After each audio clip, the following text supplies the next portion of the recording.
Armenia's parliament has voted to join the International Criminal Court. Yerevan is seeking security and legal guarantees. But Armenia's desire to join the ICC has angered its strategic ally Russia.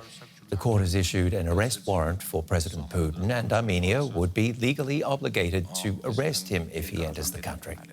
The Kremlin had warned Yerevan of serious consequences if it were to join the Hague-based court.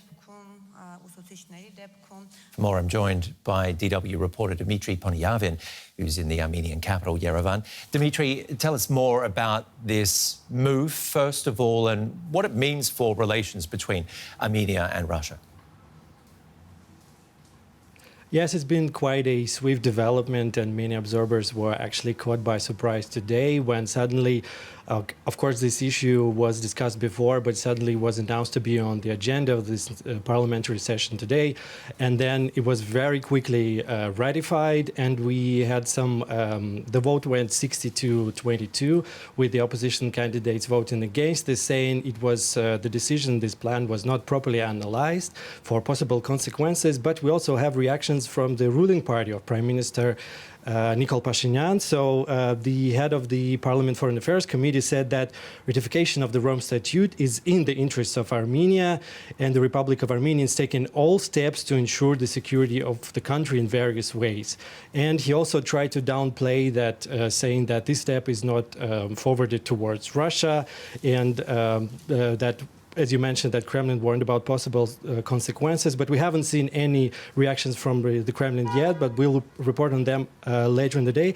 And interestingly enough, also just in about an hour or so, the local news agency Armed Press reported that the French foreign minister arrived in Yerevan, and she's going to meet refugees from Nagorno-Karabakh together with Prime Minister Nikol Pashinyan later in the day today. OK, you've also been meeting with refugees in the northern Armenian town of Dilijan. Let's have a look at your report. They left everything behind. Now they're looking for any opportunity to start a new life. Some of the nearly 3,000 refugees who arrived in the area are sent to this former boarding school. As we film, two men appear, each carrying nothing but a small bag. They just came from Nagorno-Karabakh. Some of the people staying here say that even before the Azerbaijani takeover, they had little choice but to try and leave. We were starving. For several months, all I had to eat were vegetables from my small garden, potatoes, pumpkins, things like that. This man tells us he has cancer and is waiting to resume his treatment. For now, he has to stay in this reception center, which has very basic conditions and problems with heating and water supplies. There is a sense of abandonment and hopelessness in this place, which is being held together by efforts of local volunteers. They're telling us that they prefer not to send families, especially with small children here, because staying here even for a short time would be very traumatizing for them. Volunteers bring food, clothes and other basic necessities that they collected in the town. They say they try to approach the refugees very carefully, as many of them are still in deep shock. We need to make sure they have something to eat, somewhere to sleep, so that they can get back into some kind of normalcy.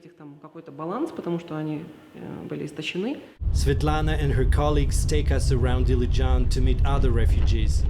11 members of the Khachaturan family have been placed in this private house, at least for the next month.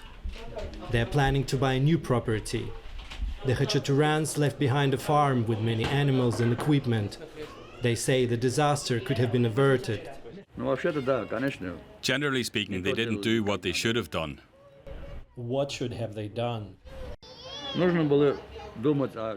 They should have thought about ordinary people. But many in the elite only cared about their own business. What else is there to say? In another part of town, the Hakubian family has found a temporary shelter. Paryur was an officer with the separatist forces in Nagorno-Karabakh. His wife's sister is paying for their stay in this apartment. The couple is looking forward to finding jobs and staying in Armenia. Despite all the shock and sorrow, Paryur strikes an optimistic tone. I can't tell the future, And we don't know what kind of political and geographical changes will happen in the world and our region. But we should have hope that one day we can return the lost territory.